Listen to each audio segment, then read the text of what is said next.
The Sol archive had not spoken in 3,000 cycles.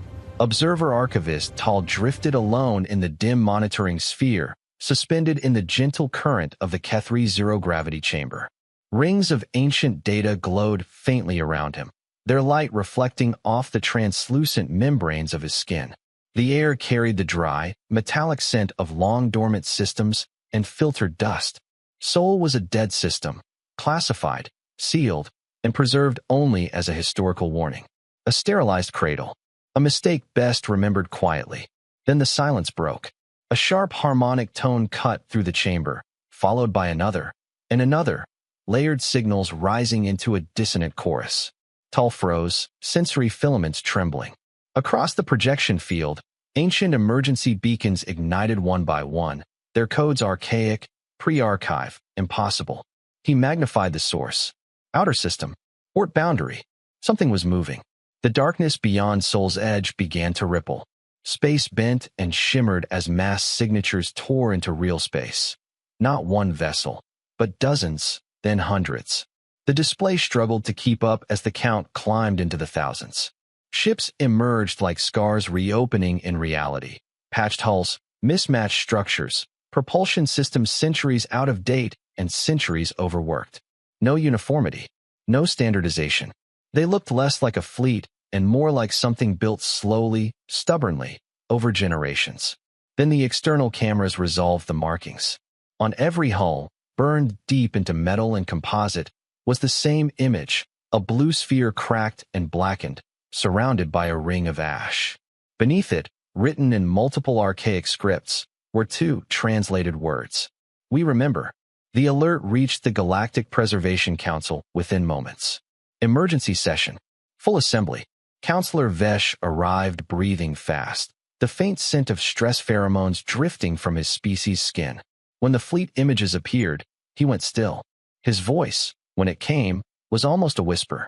That symbol, it belonged to the Sol species. A murmur rippled through the chamber. Impossible. The humans had perished during the sterilization event, an unfortunate containment failure, officially recorded and archived. Then the sealed records opened. Quiet expansion purges. Risk-class civilizations. Preemptive removals.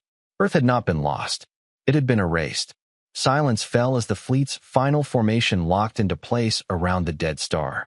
No attack. No transmission. No demands. Just thousands of ships, scarred by time, engines idling, facing inward toward the ashes of their home. And then, across every galactic channel, the first human signal began to broadcast. Admiral Mara Aline stood in the quiet before the recording began, hands resting on the worn edge of the command table. The metal was smooth where generations of officers had gripped it during jumps, battles, and losses. The bridge lights were dimmed to power-saving levels, casting long shadows across consoles patched and repatched over centuries. Nothing on this ship had been new for a very long time. Through the forward viewport, Sol burned faint and distant, an old wound in the dark. A technician raised 2 fingers. Recording live. Mara inhaled slowly. Her voice, when it came, was steady but carried the weight of years not her own. We did not survive by hiding, she said. We survived by preparing. She paused, eyes drifting to the memorial wall along the bridge bulkhead. Thousands of names etched in layered plates, each generation adding more, never removing any. They thought extinction was an event, she continued. For us, it became a project. The transmission light blinked steady red. Across the fleet, millions would be watching. Some from ships older than the languages she spoke. Some from habitats grown out of salvaged hulls and asteroid shells. All of them descendants of people who had fled a burning sky. She felt the old feeling rise in her chest. Not anger. Not anymore. Responsibility. My name is Mara Aline, 4th Fleet, descendant of the Ark convoy. We remember Earth. We remember the fire. We remember the silence that followed. Her gaze hardened. And we did not spend 3,000 years waiting. We spent them learning how to come back. 3 decks below, the ship did what it always did, lived. In the agricultural ring, artificial sunlight spilled across rows of soil grown from centuries of compost, ash, and memory. Children knelt beside elders, pressing seeds into dark earth while a woman recited the old calendar. March, she said gently. Planting month, Northern Hemisphere. Earth climate zone temperate. A boy frowned. What's a hemisphere? The elder beside him smiled, wrinkled hands guiding his. Half a world, she said. One day you'll stand on one. Across the ring, a historian recorded the exchange. Nothing was too small. Language shifts, misunderstandings, rediscoveries. Everything went into the archive. Not a neural upload. Not a compressed data vault. Written, spoken, remembered by people. In the engineering decks, apprentices learned how to repair systems older than any surviving blueprint. A teenager traced wiring routes by hand, memorizing the ship's structure the way sailors once memorized coastlines. If the system fails, her instructor said, the diagram won't save you. Memory will. On another deck, a group gathered in a small chamber where the walls were lined with salvaged objects. A cracked ceramic mug, a child's shoe, a piece of scorched concrete sealed behind glass. Earth relics. A woman lit a small flame beneath them. Real fire, carefully contained. The room smelled faintly of smoke and oil. We do not keep these to mourn, she told the children. We keep them so forgetting never becomes comfortable. Up on the bridge, Mara closed her eyes briefly, listening to the ship's layered sounds, the hum of life support, distant laughter over comms, the rhythmic clatter of machinery that had outlived civilizations. We didn't preserve Earth, she thought. We preserved the people who remembered it. And that had been the difference. After the fall, the surviving fleets had scattered. There had been no central government left to command them, no world to unify them. Some ships drifted alone for generations. Others found each other slowly, cautiously, exchanging stories before resources. No one had ordered unity. It had grown. Every century, convoys gathered to exchange archives. Languages were compared. Histories synchronized. Cultural rituals voted on, argued over, kept, or discarded. Not efficiency, consensus. They didn't optimize humanity. They negotiated it. And over time, something strange had happened. Different ships evolved different customs, different accents, different technologies. But the core remained identical. The Day of Ashes, the naming of the lost, the promise of return. Mara opened her eyes as a data officer approached. Admiral, he said quietly, Council intercept analysis is complete. She gestured for the projection. Alien intelligence reports filled the air, confused, fragmented. No central command structure detected. Fleet composition inconsistent. Cultural variance high. Behavioral synchronization unexplained. Mara almost smiled. They were looking for a hierarchy. They had missed the ritual. Every ship, no matter how distant, observed the same remembrance cycle. Every child learned the same story before they learned mathematics. Every captain swore the same oath before taking command. Not loyalty to a government. Loyalty to a memory. And memory didn't require orders. She thought of her grandmother, who had been born in a rotating habitat built from mining equipment. Of the stories told at dim communal meals about oceans none of them had seen. Of the songs that changed melody over centuries but kept the same words. We didn't stay human because it was efficient, she thought. We stayed human because it was difficult. Another report appeared. Alien analysts noted the presence of non-combat personnel across all major vessels. Agricultural units, education sectors, historical preservation teams, civilian population densities far above military norms. The conclusion was simple. Inefficient fleet design. Mara watched the projection fade and leaned back slowly. They didn't understand. This wasn't a war fleet. It was a civilization that had learned to move. And that was why it had survived. She activated the final segment of her broadcast. Across the fleet, and across the listening galaxy, her voice returned. We carry historians because memory is a weapon. We carry farmers because survival is strategy. We carry children because the future is not a resource. It is the mission. She paused, letting the words settle. For 3,000 years, we did not prepare for war. Her eyes fixed on the distant glow of soul. We prepared to remain ourselves. And that, she knew, was what the galaxy had truly failed to destroy. The Chamber of Continuity did not resemble a place where civilizations decided the fate of other civilizations. There were no raised voices, no banners, no displays of power. Instead, it was quiet, softly lit, temperature-balanced for multi-species comfort, the air carrying a faint antiseptic scent of recycled purity. Order, stability, and predictability were considered the highest forms of mercy. Counselor Vesh took his assigned position within his species' environmental field, his translucent skin dimmed to a muted gray of professional restraint.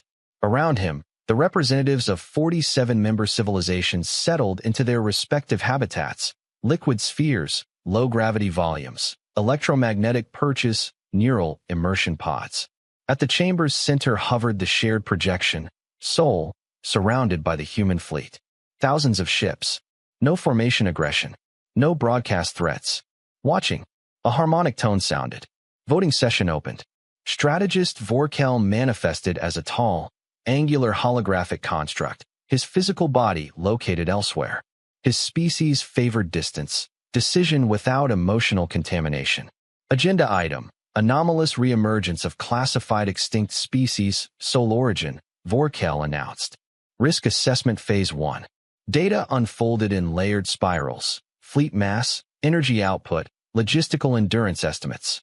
Probability trees branched outward in calm, orderly patterns. Initial conclusion: Vorkel continued. Human behavior deviates from known galactic conflict models. Motivational structure appears historical emotional rather than resource strategic. A ripple of mild color shifts and pheromone releases moved through the chamber. Emotional motivation: primitive. The voting lattice appeared. Each counselor granted a fractional influence weight based on population, technological maturity, and historical stability index.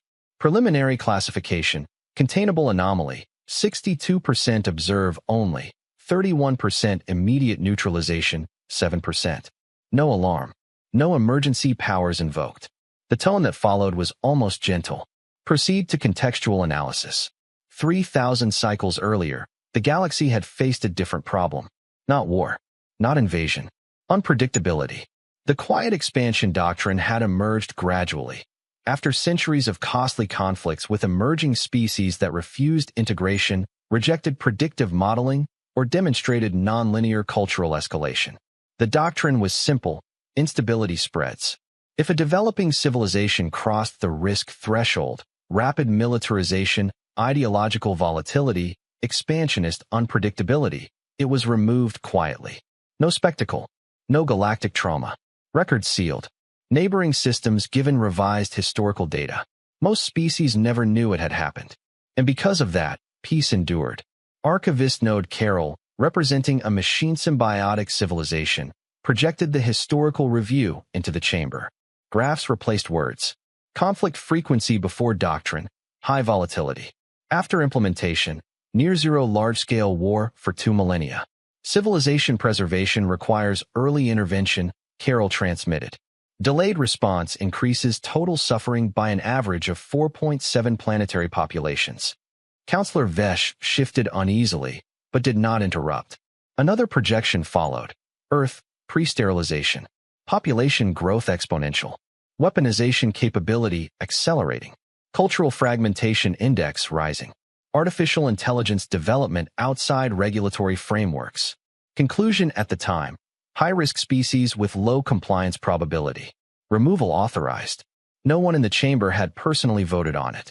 Decisions that old were made by predecessor councils, guided by predictive governance AIs that calculated outcomes centuries in advance. The system had worked. Until now. Strategist Vorkel resumed control of the display. A new projection appeared. A probability curve extending 30 centuries into the past. No galactic civilization maintains unified operational intent beyond 400 standard years, he explained. Cultural drift, leadership turnover, technological transition, or environmental adaptation produce strategic discontinuity. The curve flattened. Human reemergence demonstrates continuous cultural objective over approximately 3,000 years. This is statistically anomalous to the point of theoretical impossibility. A counselor from a long-lived aquatic species pulsed curiosity through the shared sensory channel. Define objective. Vorkel paused. Return to origin system. Preservation of historical grievance. Coordinated fleet assembly. A longer pause. Possible revenge motivation. The chamber did not react with fear. It reacted with confusion. Revenge was inefficient. It consumed resources without strategic gain. Most species abandoned retributive psychology during early interstellar development, replacing it with outcome optimization algorithms or emotional dampening therapies. Counselor Wren of the Polity of Calm spoke next, their voice slow and measured. Have humans not integrated emotional regulation technologies? Negative, Vorkel replied. Cultural records indicate deliberate preservation of emotional intensity. A flicker of mild alarm passed through several delegations. Preservation, not mitigation. Another projection replaced the fleet imagery, cross-sections of human vessels. Civilian density high. Agricultural sectors embedded. Educational facilities. Historical archives physically maintained rather than neural compressed. Inefficiencies layered upon inefficiencies. They carry children, one counselor observed. Yes, Vorkel confirmed. Silence followed. That alone reduced their effective military capacity by measurable margins. The conclusion began to form across multiple species simultaneously. They were not optimizing for war. They were optimizing for identity, which meant their decision-making would not follow predictive logic, which meant they were irrational. The debate phase opened with a formal resonance tone. Influence weights adjusted dynamically as arguments began. Counselor Vesh spoke first. If their cultural continuity is emotional rather than strategic, then they may act unpredictably under perceived moral stimulus. We must prioritize communication before containment. Influence shift, plus 3%. Counselor Trell of the Efficiency Collective responded immediately. Emotional decision structures correlate with escalation risk. Preemptive disarmament should be considered. Influence shift, plus 5%. Strategist Vorkel intervened with a simulation. Human fleet engagement scenarios projected across the chamber. Outcome analysis, direct conflict, human defeat probability. 87% prolonged conflict beyond 50 cycles. Prediction failure threshold exceeded psychological contagion risk to member species. Unknown. That final variable caused the chamber's environmental systems to subtly lower sensory intensity. Unknown emotional exposure was considered a cognitive hazard. Counselor Carroll transmitted a recommendation. Humans represent low immediate military threat. Primary risk factor is mimetic and ideological. Recommend observational quarantine. Voting lattice updated. Observe and contain. 54% containable anomaly. 38% neutralization. 8%. Counselor Vesh felt a quiet relief ripple through his biochemistry. They were choosing patience. But across the chamber, another delegation requested speaking priority. Representatives from a species that had once undergone emotional dampening reform after a devastating civil war. Their speaker's voice carried a faint residual tremor, something most species no longer allowed. You classify them as irrational, the delegate said. But they maintained purpose for 3,000 years. That is not instability. A pause. That is commitment. The statement did not shift the vote. But the chamber grew slightly less certain. Strategist Vorkel closed the session with final classification. Humanity, emotional legacy civilization. High persistence, low optimization. Motivational drivers non-economic. He hesitated, a rare delay in his species' communication. Risk level, indeterminate. The final tone sounded. Session adjourned. Across the central projection, the human fleet still hung in silent orbit around the ashes of Earth. No threats, no movement, just waiting. And for the first time in 2,000 years, the Galactic Preservation Council realized their predictive models were not afraid of human weapons. They were afraid of what humans were willing to wait for. Cell had been trained to filter noise. Junior council aides did not react. They categorized, routed, prioritized. Emotion was inefficient in administrative cognition. But the first transmission from Sol did not behave like noise. It appeared simultaneously across restricted archival channels, historical verification networks, and civilian cultural streams. Not a hack, not a brute force intrusion. The packet carried valid authentication keys, ancient ones, pre-doctrine, buried deep in legacy systems that no one had fully decommissioned. Cell watched the file unfold in her workstation sphere. Visual reconstruction, Earth orbital grid, 3,000 cycles prior. Timestamp verification, authentic. Source integrity, 99.997%. She expected propaganda. Instead, she saw evacuation ships burning in atmosphere. Cities darkening in synchronized grid collapse. A diplomatic transmission from Earth's final council repeating one message on all frequencies. We request clarification. There has been no declaration of conflict. Then the silence. The packet ended with a metadata tag Cell had never seen before. Quiet expansion purge authorization, level black. Her hands trembled over the interface. Within minutes, the same file began appearing on public channels. Then another. Then another. Different worlds. Different species. Similar patterns, sudden containment events, revised historical explanations, missing archival years.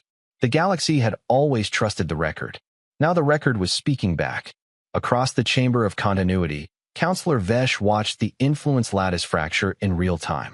Emergency session had been called, but half the delegations were already engaged in internal crisis management. Civilian networks were flooding with cross-referenced histories. Independent scholars were comparing timelines. Peripheral member states were requesting clarification on past anomalies. Strategist Vorkel's projection flickered at the center. Human activity assessment updated, he announced. Primary offensive vector. Informational destabilization. A supply network map replaced him. 3 long-range communication relays blinked red. No explosions.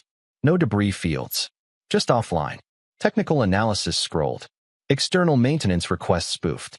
Security protocols overridden with legacy compatibility commands.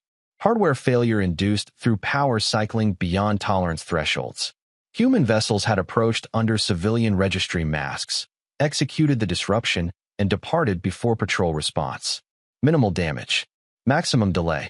Cell, now assigned directly to the crisis team, stared at the pattern forming across her tactical display. They weren't destroying infrastructure. They were creating friction. Supply routes began to desynchronize. Predictive logistics models, built on uninterrupted communication flow, started producing error margins. Fleet repositioning lag increased by 12%. Civil governance updates fell behind schedule. Nothing catastrophic.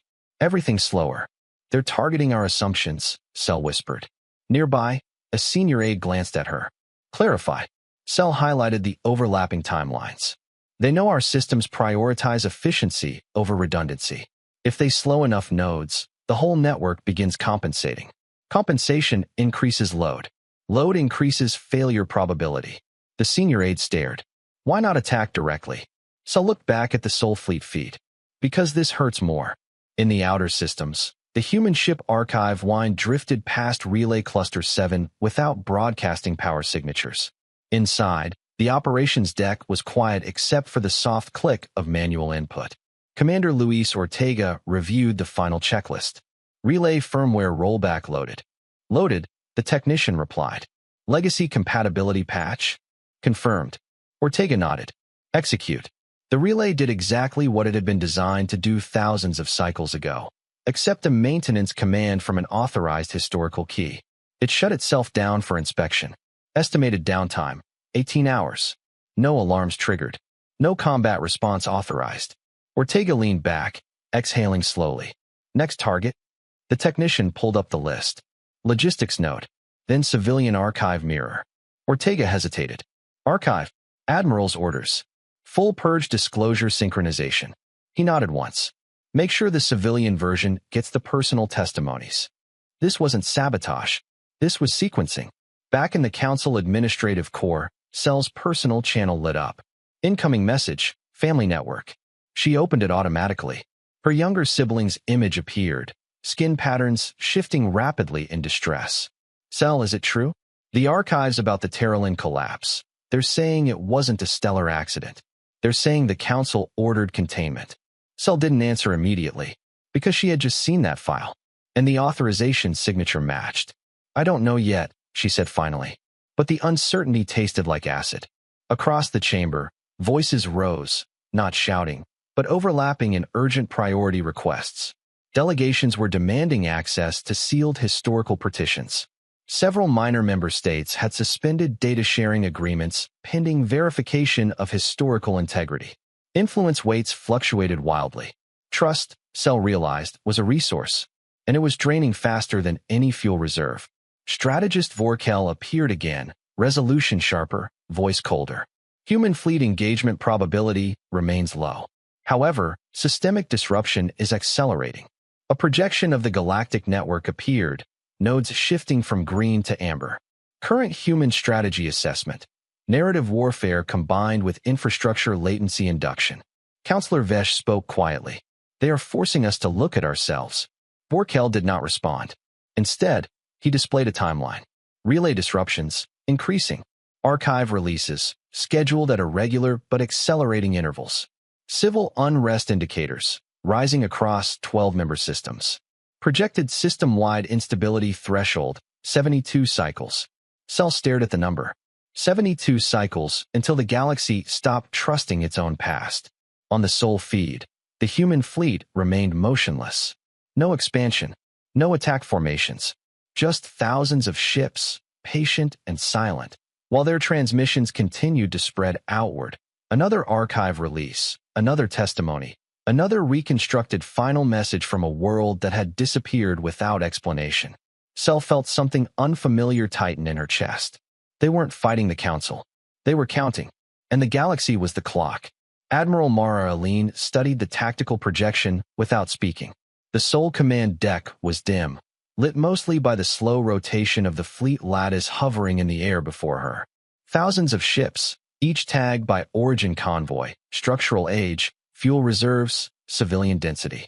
The enemy overlays were cleaner, standardized Council patrol groups moving in predictable efficiency arcs, tightening a containment perimeter without yet committing to engagement.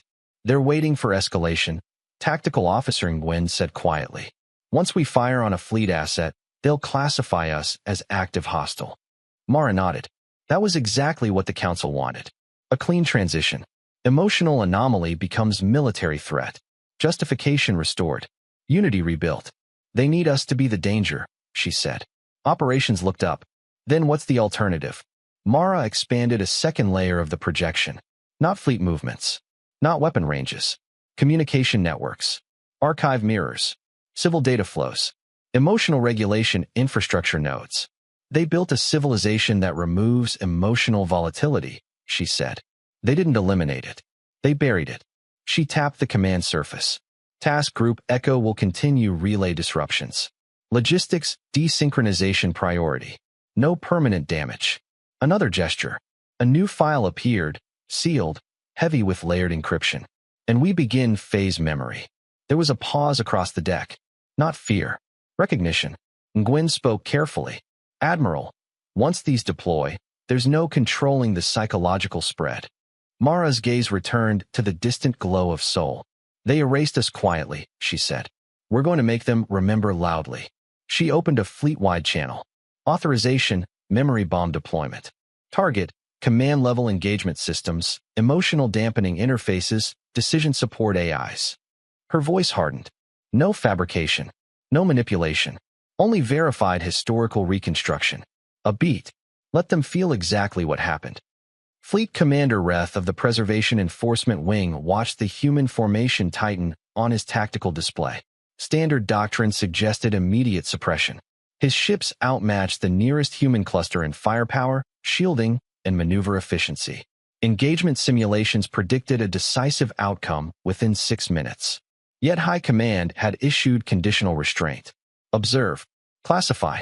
Avoid escalation. The human vessels approaching his patrol group looked irregular. Hull plating mismatched in color and density.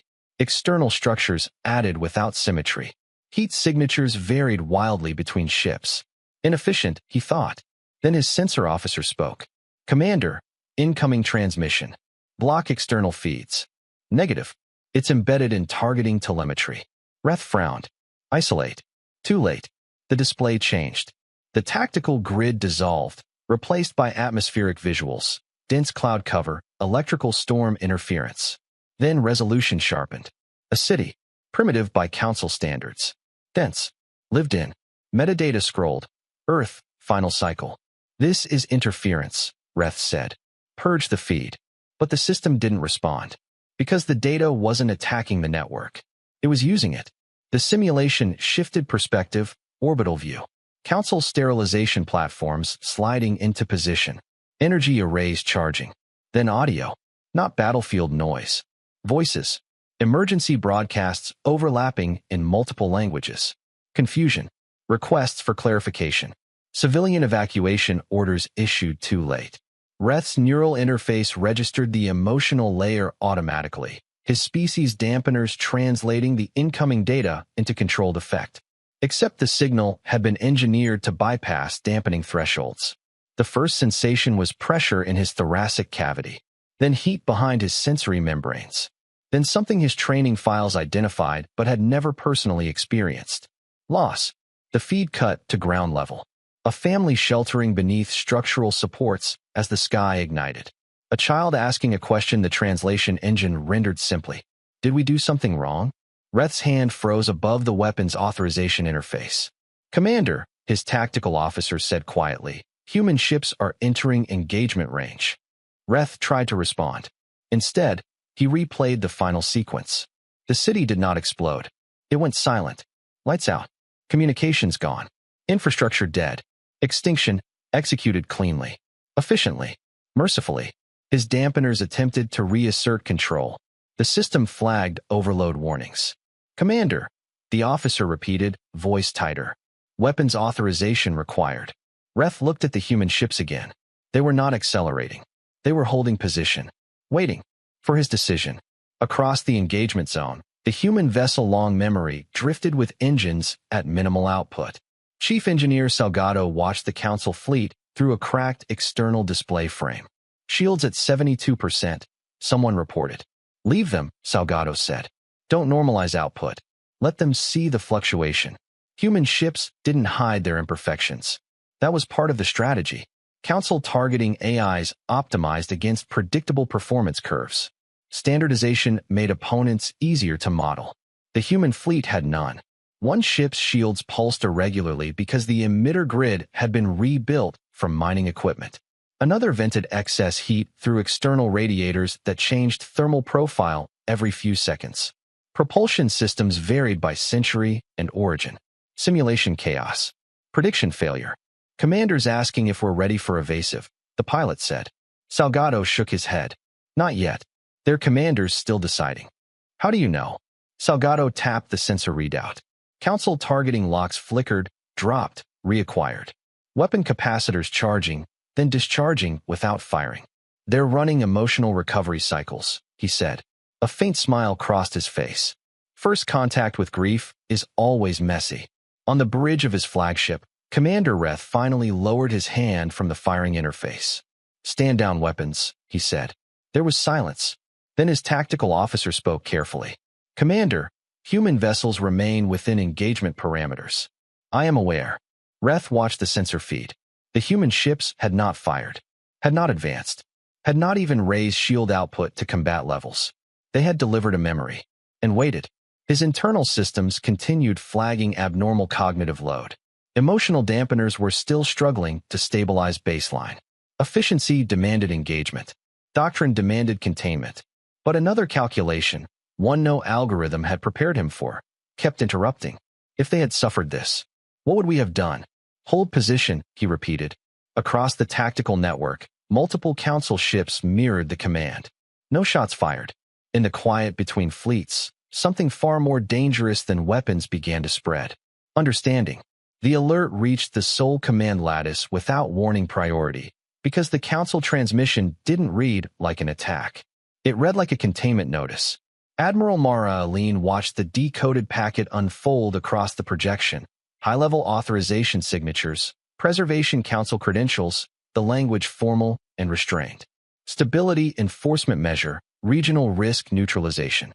Target classification, high volatility human expansion nodes. Objective, prevent ideological spread beyond containment threshold. Below the text, a trajectory line appeared. 3 human refugee systems. Civilian heavy. Agricultural habitats. Archive centers. Weapon designation, stellar induction array. Effect, controlled star destabilization. Casualty projection, total. They think they're preventing escalation, Gwyn said quietly. Mara didn't answer. Because the signatures were real.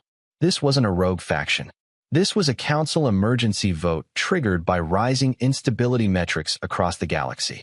Human memory broadcasts. Archive releases. Council fractures. Civil unrest. In their logic, the humans weren't winning. They were spreading systemic chaos. And chaos, in Council doctrine, was extinction-level risk. Intercept window? Mara asked. 42 hours before array deployment reaches first system. How many civilians? 8 million across 3 systems. The bridge fell silent. For 3,000 years, humanity had prepared for the return. Not for this. Fleet-wide order, Mara said at last. Her voice was steady, but something inside it had hardened. All combat groups redeploy to civilian defense. Priority, evacuation and shield saturation. Nguyen hesitated. Admiral, that leaves Seoul exposed. Mara looked at Earth's deadlight beyond the viewport. We didn't come back to watch it happen again. Across the fleet network, the formation broke. The Vengeance fleet, ships optimized for pressure on Council infrastructure, peeled away from Seoul orbit and accelerated toward the refugee systems. To the Council observers, it looked like escalation. To the humans, it was rescue. The misunderstanding would cost them both. The first refugee world was not a world at all. It was a lattice of habitats orbiting a dim red star, rings of farms, archival stations, and clustered residential cylinders grown over centuries from salvaged hulls. Children floated in school corridors when the alert sounded. Evacuation protocols began immediately, but the array was not a projectile that could be outrun. Stellar induction worked at the source. The only defense was absorption. Human ships arrived in waves, engines burning hot enough to scar their own hulls. They didn't form battle lines. They formed a shell. Civilian habitats at the center. Fleet units locking shields together, overlapping fields, rerouting power from life support, propulsion, anything that wasn't essential to survival. Engineer Salgado's voice echoed through the long memory. Shields to 110%. Dump thermal into exterior plating. That'll melt the outer layers. Then we'll grow new ones later. Across the defensive network, older ships began to fail first. Emitters centuries past design tolerance overloaded, power grids cascading into darkness. Each time one went, another ship slid into the gap. No orders needed. Memory did the coordinating. Inside Habitat Ring 3, Tomas Aline watched through a reinforced observation panel as the star flickered, subtle shifts in brightness, unnatural oscillations. The Council wasn't trying to destroy the habitats directly. They were trying to turn the sun against them. Around the ring, people worked in silence. No panic. This had been practiced for generations. Evacuation drills, archive backups, population redistribution. But this time, Tomas saw something different in the younger faces. Not fear. Resentment. They did this because of us, a teenager said near him. Because we pushed too hard. Another voice answered. Good. Now they know we're dangerous. Tomas turned. You don't mean that. The boy met his eyes. We came back for revenge, didn't we? The words spread faster than the evacuation notices. Across the civilian networks, arguments erupted. If we hadn't exposed them, they wouldn't be attacking. If we stop now, Earth stays erased. If we keep going, we lose everything again. Meanwhile, another misunderstanding unfolded far away. Council sensors watched the human fleet mass around the refugee systems, energy output spiking, ships arriving from Seoul at emergency burn.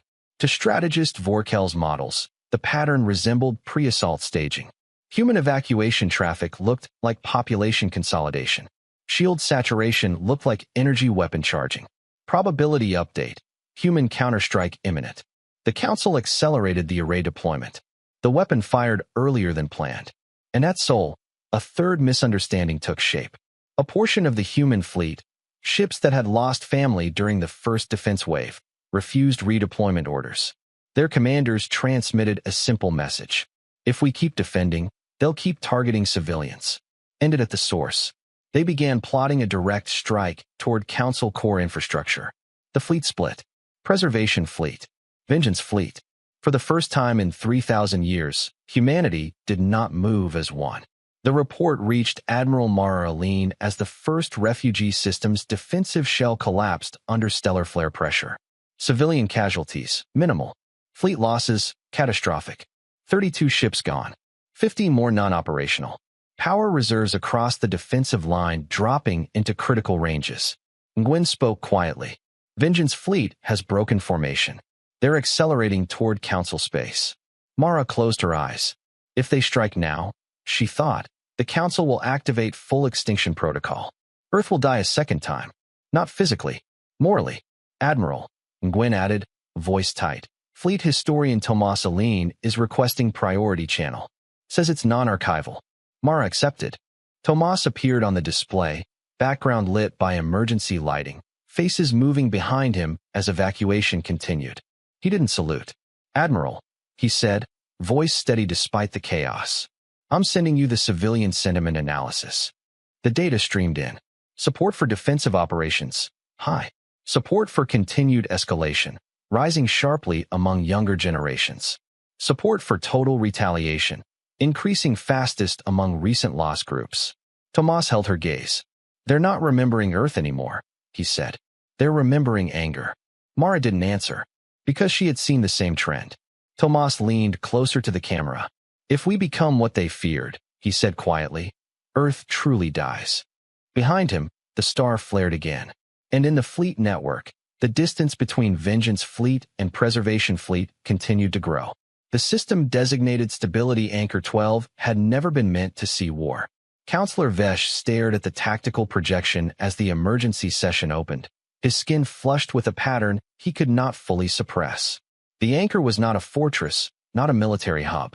It was a control lattice, a ring of massive induction arrays built around a white dwarf, the same class of weapon that was even now destabilizing human refugee stars. Population, 3.2 million. Engineers, families, archive staff, children, and approaching fast, human signatures. Multiple fleets, mixed configurations, some matching the breakaway Vengeance Fleet. Others, unexpectedly, bearing Preservation Fleet identifiers. Strategist Vorkel's voice cut through the chamber. Human forces entering weapons range in 17 minutes. Probability of anchor destruction, 94%. Vesh's breathing slowed deliberately. Evacuation status? Civilian transport capacity insufficient. Estimated evacuation completion, 11 hours. They would not make it. On the display, human ships accelerated, engines burning hard enough to leave ion scars across the system. For the first time, Vesh felt what the humans had been transmitting. Helplessness. Admiral Mara Aline stood on the forward deck as the anchor filled the viewport. The structure was immense, concentric rings studded with induction emitters, power cores bright as miniature suns. Around it clustered civilian habitats, orbital platforms, transport lanes jammed with traffic. And behind her, on the tactical overlay, the breakaway Vengeance Fleet closing from a different vector. If they fired first, the anchor would die instantly, along with everyone living around it. Time to Vengeance Fleet weapons lock. Mara asked. 6 minutes, Nguyen replied. And council evacuation? Minimal. They didn't expect us to come here. Mara exhaled once. Then she opened a fleet-wide channel. All human vessels. This is Admiral Aline. New priority. Civilian extraction. Anchor population becomes protected class. There was a beat of stunned silence. Then voices erupted across the command net. Admiral, those are council personnel. They're operating the weapon that's killing our worlds. Extraction capacity is insufficient. Mara cut through the noise. We remember what it feels like to lose a world, she said. We will not give that to anyone. She switched channels. Open broadcast to Vengeance Fleet. The response came immediately, tight, angry. You're protecting the people who tried to wipe us out. I'm protecting the people who didn't vote, Mara replied. Stand down, or you'll be firing through civilian zones. A long pause. Then the Vengeance commander answered, voice low. You have 4 minutes. Human ships broke formation and dove. Not toward the weapon, toward the habitats. Transport bays opened. Civilian corridors lit. Automated guidance systems flooded council networks with emergency docking protocols in every major galactic language. At first, the alien traffic control systems rejected the intrusion. Then the humans bypassed them. Legacy compatibility keys. Maintenance overrides.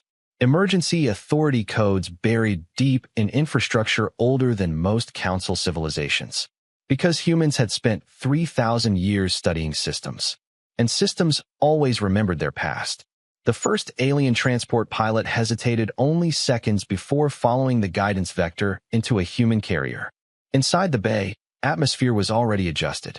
Gravity matched. Medical teams waited. No restraints. No weapons. Just evacuation lines. Across the system, the pattern repeated. Human ships positioning themselves between habitats and the incoming Vengeance fleet firing arcs. Shielding overlapping. Power drains climbing into dangerous ranges. The cost came quickly. One older human cruiser took a near miss from an induction feedback surge. Its patched shield grid collapsed, hull sections venting to vacuum. It held position anyway. Another vessel overloaded its reactors trying to maintain a mass field corridor for evacuation traffic. The ship went dark, drifting, its final act preserving a transit lane. On the tactical display, Nguyen's voice tightened. "Admiral, we're losing ships." Mara didn't look away from the evacuation counters. "Keep the corridor open." Behind the civilian shell, Vengeance fleet targeting locks flickered. Their commander came back on the channel. "You're burning half our operational capacity to save them." "Yes."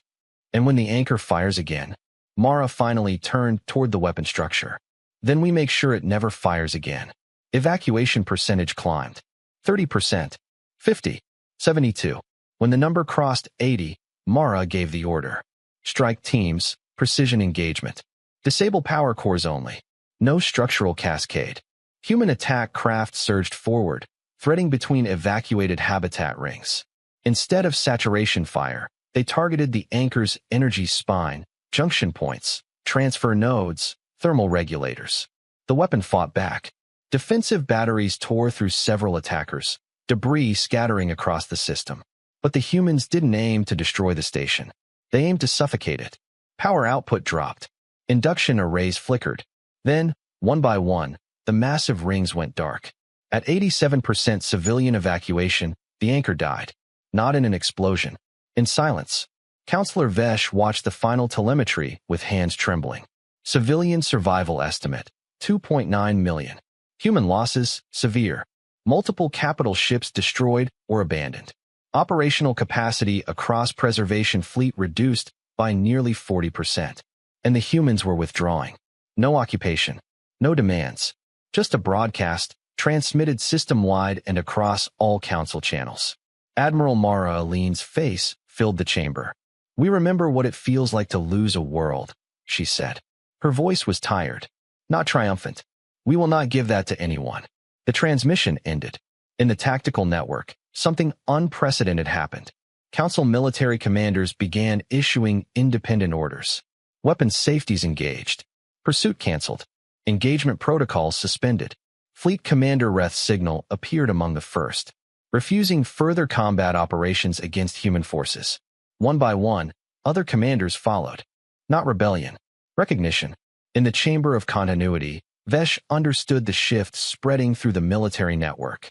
The humans were no longer just dangerous. They were something worse. A force willing to absorb loss to save their enemies.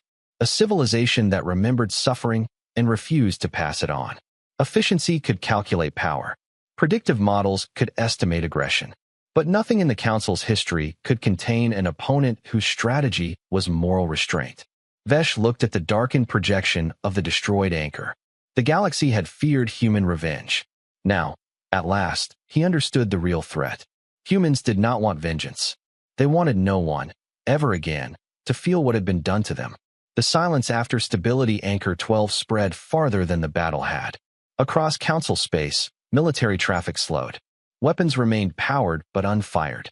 Patrol formations held distance from human corridors, their targeting grids active but intentionally wide. No one wanted to be the first commander to trigger another decision like the one that had just cost millions of lives and saved millions more. In Sol orbit, the human fleet did not celebrate. Admiral Mara Aline moved through the casualty deck of the Long Memory, the air heavy with sterilizers and the faint metallic scent of overheated systems. Rows of sealed medical pods lined the corridor. Some were occupied, some were not.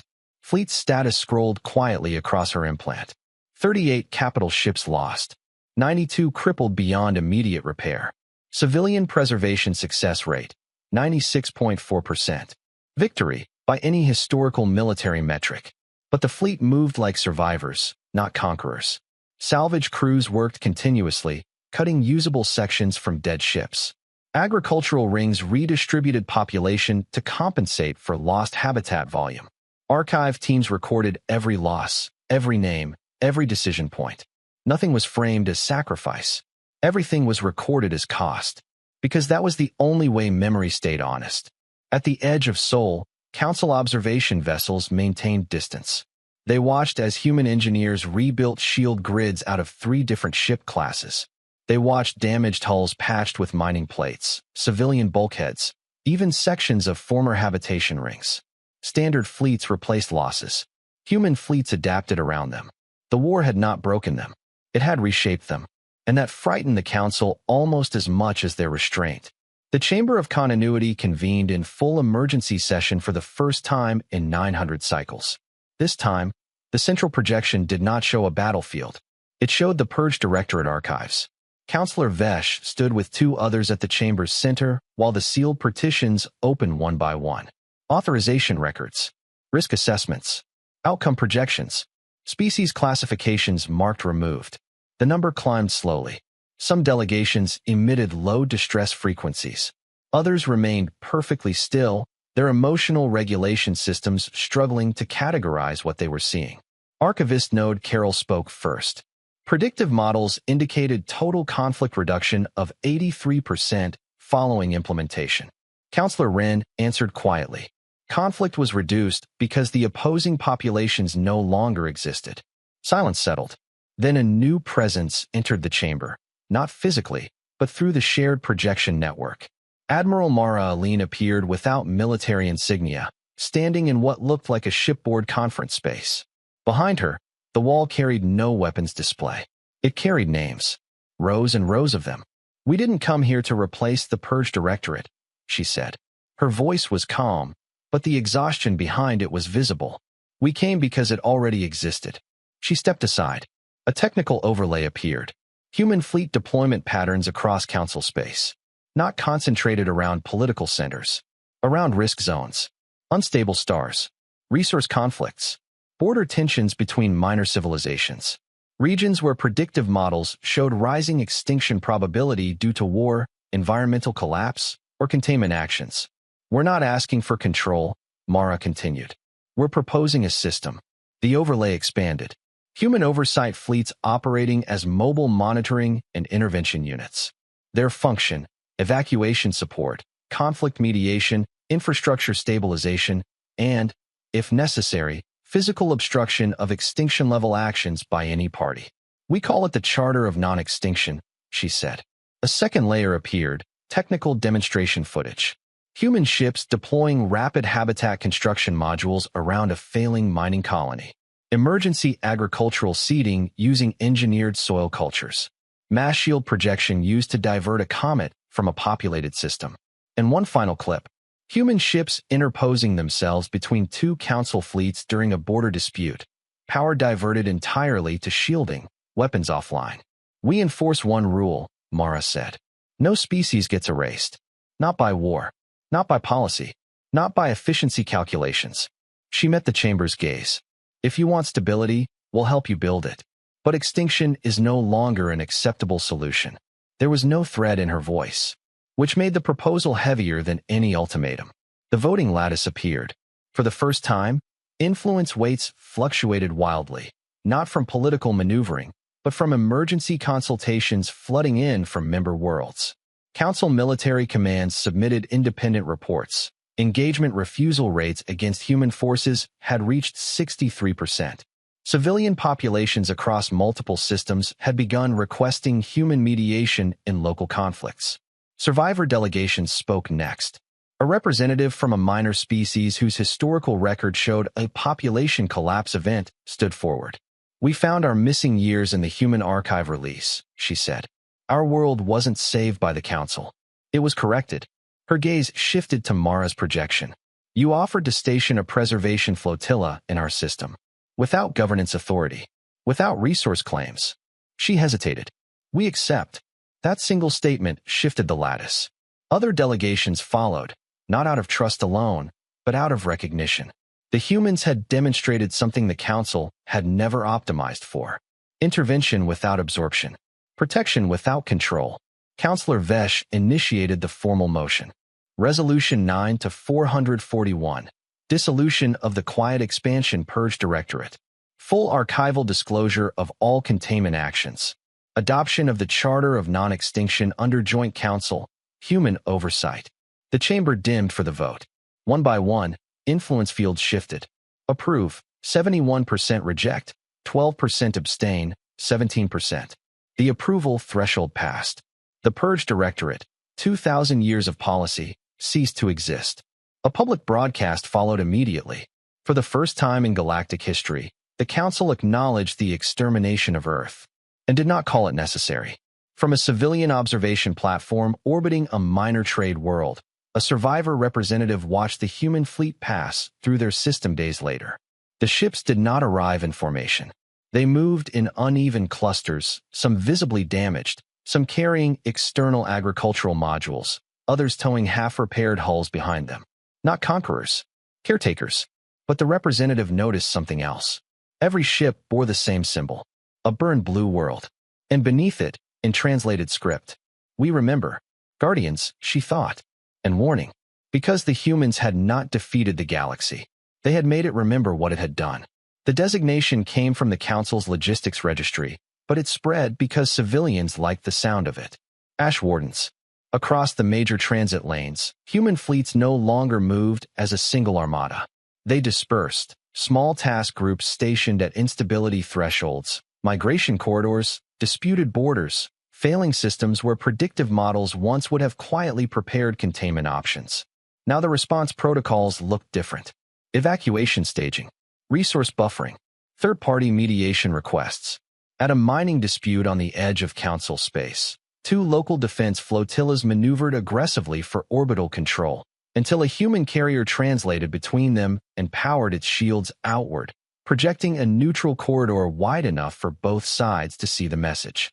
No weapons locks, no demands, just a ship large enough to make escalation physically difficult. The standoff lasted 9 hours. Then negotiations began.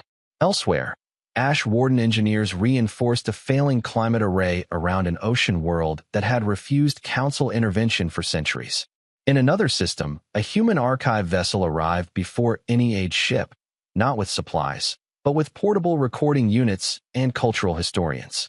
Before we help rebuild, the lead historian explained through translation, we preserve what you don't want lost. Not every world welcomed them. Some governments filed formal objections to emotional interference. Others resented the silent judgment implied by the burned blue symbol on human hulls. And some council strategists noted a troubling trend. Conflict frequency had dropped, but when violence did occur, populations now resisted evacuation orders more strongly. Memory, it turned out, made people stubborn. The Ash Wardens accepted that as part of the cost. The larger change came slowly, and not through policy. It began in schools. On a temperate moon orbiting a minor trade hub, a classroom of 6 species sat in a shared learning sphere while their instructor dimmed the environmental lighting. Today's history module, the instructor said, is a cultural memory event. The projection did not show fleet movements or council resolutions. It showed a shoreline, wind moving through grass, waves breaking against rock. The sound layer included distant birds, recorded centuries before extinction. Earth. A human cultural liaison stood quietly at the edge of the classroom, watching as the children experienced the reconstruction. Afterward, one of the aquatic students pulsed a question through the translation field. Why did they keep this? It is inefficient to store environments that no longer exist. The instructor gestured toward the human. The liaison knelt, adjusting the translation settings. Because forgetting makes it easier to do again, she said. The student considered that for several seconds. Then Earth is not gone, it concluded. The liaison smiled faintly. No, she said. It's not. Across the galaxy, similar programs appeared. Emotional context layers added to historical archives. Personal testimony stored alongside statistical summaries. Council archivists began consulting human historians on how to preserve subjective experience without compromising data integrity. Not all species adopted the practice, but enough did that a new classification entered the cultural index. Memory risk civilization, a society whose identity included active emotional preservation of historical loss. The number of such civilizations was growing. The first soil shipment arrived at Nova Terra in silence. From orbit, the planet still looked raw. Thin atmosphere, wide mineral plains, oceans only beginning to stabilize under controlled seeding programs. Terraforming drones moved across the continents in precise geometric patterns, adjusting pressure gradients and chemical balances. But at the primary landing zone, the work was being done by hand. Admiral Mara Aline, no longer fleet command, now listed simply as settlement coordinator, stood beside a long row of sealed containers. Each bore a label: Amazon Basin, Himalayan Loam, Midwestern Prairie, Sahara Edge, Pre-Desert Expansion, Garden Soil, Residential Zone 441B, Preserved Samples, some only grams. All that remained of ecosystems that no longer existed anywhere else. Around her, settlers opened the containers carefully. The soil inside was darker than the surrounding regolith, richer, holding a scent the planetary sensors couldn't classify, but every human present recognized immediately. Home. Children knelt first, pressing their hands into it. An Ash Warden shuttle touched down nearby, its hull still bearing scorch marks from the anchor operation. The crew disembarked without ceremony and joined the line, passing containers, mixing old Earth soil into the prepared growth beds. No speeches, no declarations, just work. As the first seeds went into the ground, a transmission arrived from orbit. Not military, not council, a request. A minor species on the far edge of known space had experienced a catastrophic habitat failure. Population survival projected at 62% with immediate intervention. Mara looked at the message for a long moment. Then she forwarded it to the nearest Warden task group with a single line attached. They need help. Send historians too. Above Nova Terra, the Ash Warden fleet adjusted its patrol routes. Below, the first Earthborn plants began to grow in alien light. The planet would take centuries to become fully habitable. The work would never really be finished. But that was the point. Humanity had come back for vengeance. Instead, they had built something slower, something harder. A civilization that refused to let any world, its own or anyone else's, disappear without being remembered.